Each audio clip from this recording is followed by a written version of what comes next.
Welcome to my channel again and welcome to Pearl TV if you're watching this in my YouTube channel, and welcome to Pearl TV Official if you're watching this in my FB page. Okay, so in this video guys, I am going to review, okay, product review lipstick. I ordered this in Avon 2-in-1, and if I am not mistaken, this only cost 249 pesos. And as you can see, I have new what do we call this one.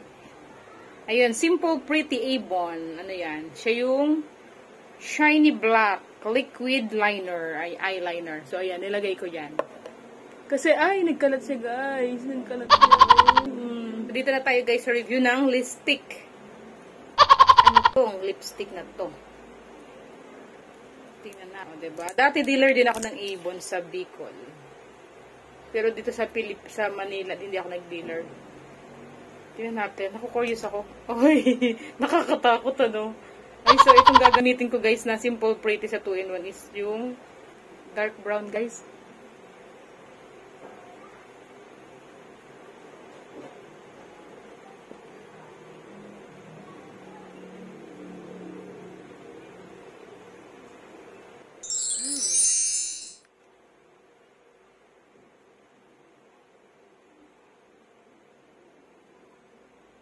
Ayan, ang ganda. Yun yung gusto ko sa Avon talaga. Yun yung namimiss ko kasi moist talaga yung lips mo. Hindi yung ano, unlike sa iba na nadaday, tapos nagbibitak.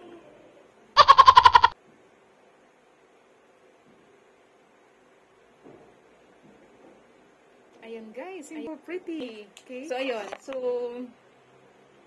diba, okay naman yung color niya, diba? Simple lang, hindi masyadong ano, hindi masyadong matingkad yung kulay, tama lang. And I love yung feeling mo na moist, di ba? Moist. Guys, okay, so ayun. So yung mga technique guys sa pagme-makeup, hindi naman ako expert sa pagme-makeup, mahilig lang talaga ako. So may mga iba na nagsasabi na kung gusto mo daw maging maliit yung cheek mo, binabrush ng iba, ginagamitan guys ng contour sa mukha. Okay, contour. Ayan o. Pinapadark na to guys para maging deep siya. So, i-contour natin.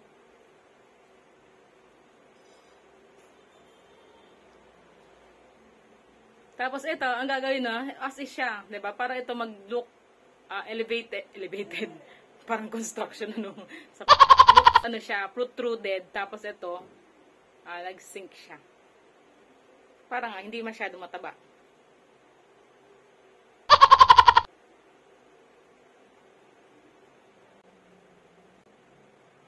Ang iba nilalagyan pa nila dyan guys. Oh.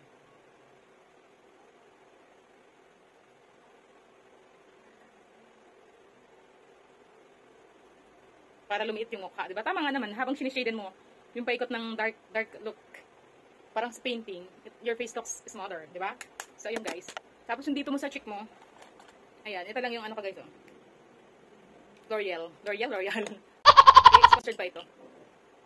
Yun oh.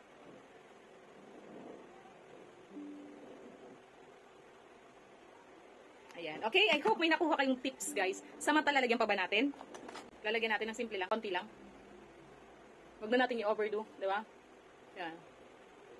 Konting pink lang. So this is the content for the day. I hope you would love to give a like, comment, subscribe, and ring the bell button in order for you to get notified whenever I posted another beauty tips and secret. This is your friend Pearl. Bye and thanks for watching. God bless.